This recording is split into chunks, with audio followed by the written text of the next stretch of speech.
নমস্কাৰ বন্ধুসকল, 19 ছেপ্টেম্বৰ 2025 এইটো দিন এটা অসমৰ বাবে ইতিহাসত ৰৈ গ'ল।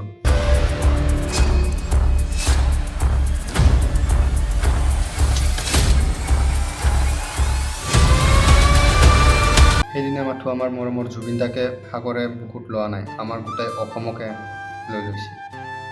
তো আজি আমি কথা পাতিম জুবিন দাৰ মৃত্যু কেনেকৈ হ'ল, কিয় হ'ল, কেনেদৰে হ'ল, সেইবিলাক আজি আমি কথা নাপাতোঁ। মুঠতে আজি আমি কথা পাতিম যে জুবিন দাই অসমৰ কাৰণে কি কৰা নাই, কি কৰি গৈছে।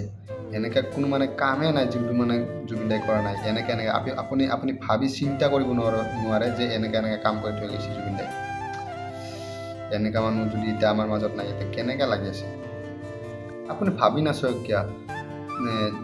23 ছেপ্টেম্বৰৰ দিনা অন্তিম বিদায়ৰ দিনা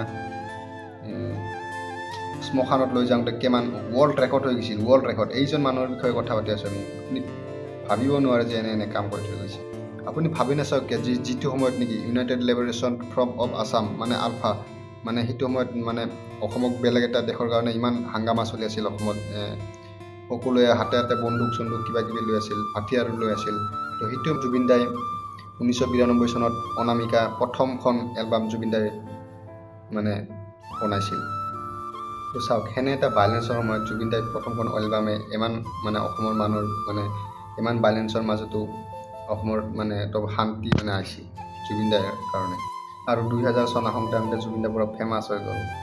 এনে এটা ফাংচন নাই য'ত জুবিন দাক নামাতে। বহাগ বিহু কওক, দুৰ্গা পূজা কওক, এনে কোনো এটা ফাংচন নাই য'ত জুবিন দা নাই। জুবিন দা ফাংচন। আৰু কিছু বছৰ পিছতে জুবিন দাই মুম্বাইলৈ যায় আৰু 2006 চনত গেংষ্টাৰৰ ইয়ালি গানটোত গায়। আৰু সেইটো গানে পূৰা বলিউড কপাই দিছিল জুবিন দাই। এনে মানুহ আছিল জুবিন দা। আৰু যেতিয়া নেকি জুবিন দা বলিউডৰ পৰা টপত তেতিয়া জুবিন দা অসমৰ কথা ভাবি মুম্বাই এৰি কিনে অসমত আহি গ'ল, গম পালে। আৰু জুবিন দাই এনেকৈ কয় যে বলিউডত চবগিলা চেলিব্ৰিটি এটিটিউড থকা মানুহ, এটিটিউড। তো সেইভাবে জুবিনে অসমলৈ আহি কেনে কয় অসম এটা অসমৰ বাবে মোৰ এটা ৰাজ্য হয় আৰু অসমৰ মই ৰজা হয়। আৰু ৰজাই কেতিয়াও নিজৰ ৰাজ্য এৰিব নালাগে, এইদৰে কয় জুবিন দাই।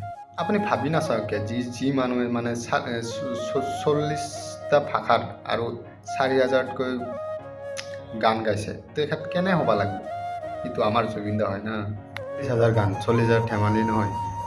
এনেকুৱা এটা ভাষা নাই যোনটো ভাষাত গান নাই। হিন্দী, অসমীয়া, অসমীয়াটোতো নিজৰে ভাষা। হিন্দী, বঙালী, নেপালী, বিহাৰী, চিহাৰী যি আছে আৰু নৰ্থ ইষ্টত যিবিলাক ভাষা আছে গোটেইবিলাক ভাষাতে গান গোৱা আছে জুবিন দাৰ। আৰু 12টা বেলেগ বাদ্যযন্ত্ৰ বজাব জানা আছিল জুবিন দা, এনেকুৱা মানুহ। আৰু তেখেতৰ মেনেজাৰে ৰিভিল কৰিছিল যে তেখেতৰ 40,000 গান প্ৰডাকশ্যন হাউচ আৰু মিউজিক কোম্পানীৰ হাতত আছিল। আৰু মাত্ৰ জুবিন দাক ওৱান টাইমৰ কাৰণেহে ফিক্স দিছিল। বিয়া চিয়া, স্কুল প্ৰগ্ৰাম যিকোনো সমস্যাৰ কাৰণে জুবিন দাই যদি ঘৰলৈ কোনোবাই গৈছিল তেতিয়া কেতিয়াও জুবিন দাই খালী হাত উভতাই দিয়া নাছিল।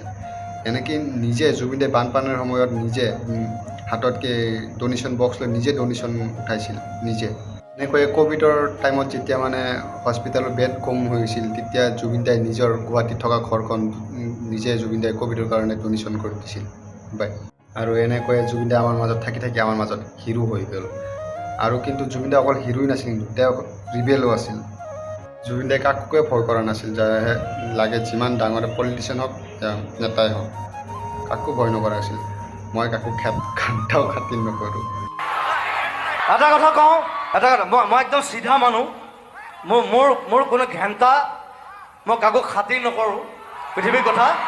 জুবিন দা এজন ভকত মানুহ আছিল, কিন্তু তেওঁ কেতিয়াও জাতি বাতি লৈ কেতিয়াও লগা নাছিল। মোৰ কোনো জাতি নাই, মোৰ কোনো ধৰ্ম নাই। চবেই জানে মই বামুণ মানুহ, কিন্তু মোৰ লগুণ নাই। মই হায়াৰ ছেকেণ্ডেৰী ফাৰ্ষ্ট ইয়েৰতে লগুণ ছিঙিছোঁ। মোৰ কোনো জাতি নাই, মোৰ কোনো ধৰ্ম নাই, মোৰ কোনো ভগৱান নাই, মই মুক্ত। যাৰ লগুণ আছিল, এই লগুণদাৰ বোলে ছিঙি কিনে আঁঠুৱাত বোলে এই ৰচা লগাইছিল। এনেকৈ মে' মাহৰ 2018 চনত যেতিয়া বলিউড এক্টৰ গোবিন্দ মা কামাখ্যা দেৱীত বলি দিম বুলি দিছিল, তেতিয়া কিন্তু জুবিন দাই ইটোৰ কাৰণে বিৰোধিতা কৰিছিল। তেখেতেতো এনেকৈ ডাইৰেক্ট কৈছিল, যদি মা কামাখ্যা দেৱীক যদি সান্তনা দিব লাগে, তেতিয়াহ'লে জীৱ জন্তুৰ বলি দৰকাৰ নাই, তেওঁ নিজে বলি হওক, তেওঁ নিজে বলি হওক, এনেকৈ ডাইৰেক্ট মানে অপেনলি তেওঁ কথাবিলাক কৈছিল, গম পায়। এপ্ৰিল 2013 চনত আলফাই অসমৰ গায়কবিলাকক ডাইৰেক্ট কৈছিল যে হিন্দী গান গাব নালাগে, যদি হিন্দী গান গায় তেতিয়াহ'লে মানে অসমৰ কালচাৰ মানে অসমৰ অসমীয়া ভাষাটো মানে দাবি যাব। সেইটো কিন্তু জুবিন দাই কিন্তু ডাইৰেক্ট বিৰোধিতা কৰিছিল যে তই কোন হয় ক'বা লাগে, আছামিজ অসমীয়া নহয়, বিহুত অসমীয়া নহয়, হিন্দী ইংলিছ চব চলিব বুলি ডাইৰেক্ট জুবিন দাই আলফাৰ লগত প্ৰথমজন মানুহ আছিল যোনে আলফাৰ লগত টক্কৰ দিছিল জুবিন দাই। আৰু যেতিয়া নেকি মোদী চৰকাৰে কা আনিছিল মানে CA, তেতিয়াও কিন্তু জুবিন দাই কিন্তু এইটোৰ কাৰণে পূৰা মানে বিৰোধিতা কৰিছিল যে জুবিন দাই ডাইৰেক্ট কেনে কৈছিল যেতিয়ালৈকে মানে মই জীয়াই থাকিম তেতিয়ালৈকে তাৰ মানে মানে অসমত নহ'ব, মানে CA নহ'ব। যেতিয়া ডিচেম্বৰ 2019 চনত আন্দোলন হৈ আছিল তেতিয়া কিন্তু জুবিন দাই ভাগ লৈছিল, আৰু তেতিয়া মানে জুবিন দাই পলিটিক্স নকৰিবা বন্ধু গীতটো কিন্তু ওলাইছিল।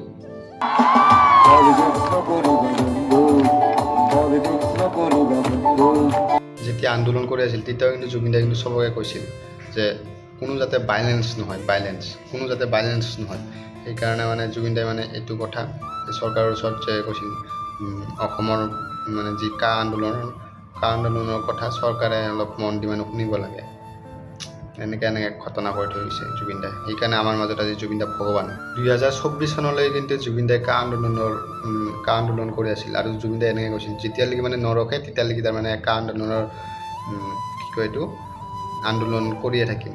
2024 যেতিয়া তাৰমানে গুৱাহাটী দীঘলী পুখুৰী পাৰত ফ্লাইঅভাৰ বনাবলৈ ডাঙৰ যি গছবিলাক যি কাটি বিজেপি চৰকাৰে যেতিয়া কাটিম বুলি কৈছিল তেতিয়া কিন্তু জুবিন দাই কিন্তু আন্দোলন কৰিছিল সেইখিনি লোকেল মানুহৰ লগত।